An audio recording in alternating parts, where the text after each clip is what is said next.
Hi friends, இன்றைக்கி என்ன வீடியோன்னு பார்க்கலாங்களா? நான் வந்துட்டு இது கடையில் தான் எடுத்தேன், நம்ம ஹோட்டலில். நான் ஒரு ஒரு 1 கிலோ 1.5 கிலோ கிட்ட வெங்காயம் எடுத்துக்கிட்டேன். எடுத்து நீளமாக கட் பண்ணிக்கிட்டேன். நல்லா கழுவிட்டு நல்லா தொடச்சிட்டு அதுக்கப்புறம் கட் பண்ணிக்கிட்டேன். இந்த மாதிரி நீளமாக கட் பண்ணி ஒரு பவுலில் மாற்றிக்கிட்டேன், ஒரு பாத்திரத்தில். அதுக்கப்புறம் ஒரு கைப்பிடி ஃபுல்லாக பூண்டு தொலியோடையே எடுத்து அதை அப்படியே நல்லா வந்து நச்சு வச்சுக்கிட்டேன். அதுக்கப்புறம் ஒரு 10-12 பச்சை மிளகா, கருவேப்பிலை, நம்ம ஒரு புடி கருவேப்பிலை நல்லா கழுவி அதை ஃப்ரெஷ்ஷான கருவேப்பிலை. அதுக்கப்புறம் வந்து நான் 300 கிராம், ஒரு 400 கிராம் கிட்ட இருக்கும் கடல மாவு எடுத்துகிட்டு வந்திருந்தேன். நான் வீட்டில் இருந்து இதெல்லாம் எடுத்துகிட்டு வந்திருந்தேன்.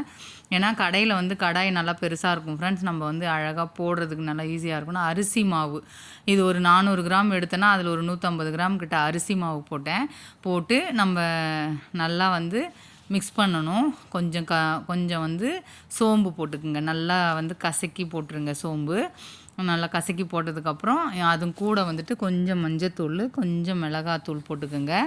இது எல்லாமே போட்டு நம்ம எண்ணெய் வந்து கொஞ்சம் போடணும் ஃப்ரெண்ட்ஸ், எண்ணெயோ நெய்யோ, தனி மிளகாத்தூள் கொஞ்சம் போட்டுக்குங்க.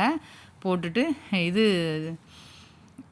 உப்பு, சால்ட் போட்டுக்குங்க. சால்ட் போட்டு நல்லா வந்து கலரிட்டு எண்ணெய், இது வந்து நான் எண்ணெய் காஞ்சிட்டு இருந்தது, அந்த எண்ணெய் தான் எடுத்துகிட்டு வந்து அப்படியே கரண்டி ஃபுல்லாக பாப்பா ஊற்றினா. அதை வந்து அப்படியே நீங்கள் வந்து மாவில் கொஞ்சம் கொஞ்சமாக ஊற்றி வந்து அப்படியே கலருங்க. அந்த எண்ணெய் வெங்காயத்தில் இருக்கிற தண்ணி, அப்புறம் வந்து நம்ம எண்ணெய் ஊற்றுறது, இதெல்லாம் சேர்ந்து அப்படியே ஒரு வெங்காயம் வந்து நமக்கு பைண்ட் ஆகிட்டு வந்துடும். நம்ம வந்து என்ன செய்கிறோன்னா வெங்காய பக்கோடா தான் போடுறோம். அப்படியே பாருங்கள், இது கொஞ்சம் கொஞ்சமாக ஊற்றி அழுத்தி பிசையும் போதே உங்களுக்கு வந்து அந்த மாவில் இருக்கிற அந்த வெங்காயத்தில் இருக்கிற ஈரப்பதம் வந்து மாவுக்கு வந்துடும். நம்ம கொஞ்சம் நீங்கள் குவான்டிட்டி கம்மியாக செய்கிறதா இருந்தால் இது பண்ணிங்க. நான் ஃப்ரெண்டு வீட்டுக்கு அப்படி கொடுத்தேன், அதனால் கொஞ்சம் நிறையவே செய்வேன் எப்பயுமே. இங்கே பாருங்கள், இந்த மாதிரி அப்படியே பிசைஞ்சிக்குங்க. நம்ம தண்ணி விடக்கூடாது. இதில் வந்து அப்படியே இது பண்ண நமக்கு அந்த பைண்டாகி மாவு வந்துடும். நீங்கள் எண்ணெய் வேண்டாம் அப்படின்னு சொன்னால் நெய் கூட போட்டுக்கலாம். நீங்கள் வந்து நான் எண்ணெய் தான் போட்டேன் அன்றைக்கி. நான் வீட்டில் இருந்து நெய் எடுத்துகிட்டு வரல. இந்த கடாய் வந்து நமக்கு இங்கே வீட்டில் வந்து நமக்கு அவ்வளோவா வசதி இருக்காது, கொஞ்சமாக செஞ்சா அப்படின்னு சொல்லிட்டு நம்ம இதை வீடியோ கடையில் எடுக்கலாமே அப்படின்னு சொல்லிட்டு இங்கே பாருங்கள், நம்ம கடையில் வந்து வடை சுடுறது, பூரிலாம் சுடுற கடாய் தான். அதில் வந்து அப்படியே போட்டுட்டேன். உதிரியாக போடுங்க. உதிரியாக போட்டால் தான் நமக்கு வந்து அப்படியே நல்லா உதிரியாக வரும். நல்லா பார்க்கும்போதே நமக்கு தெரியும் பாருங்கள்.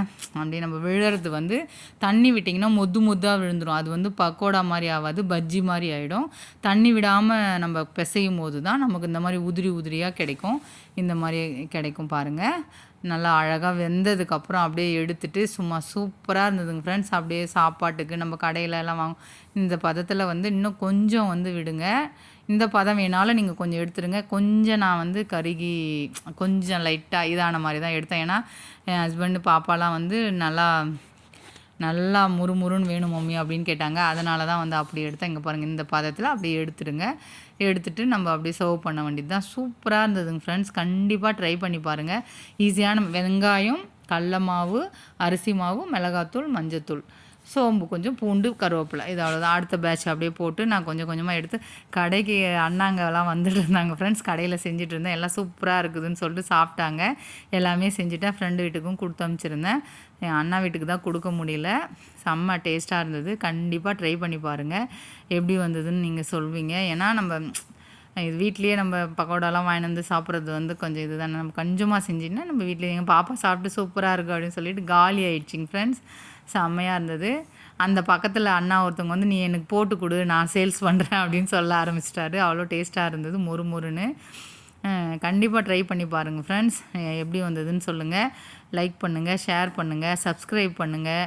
கண்டிப்பாக பாய் ஃப்ரெண்ட்ஸ். அவ்வளோ.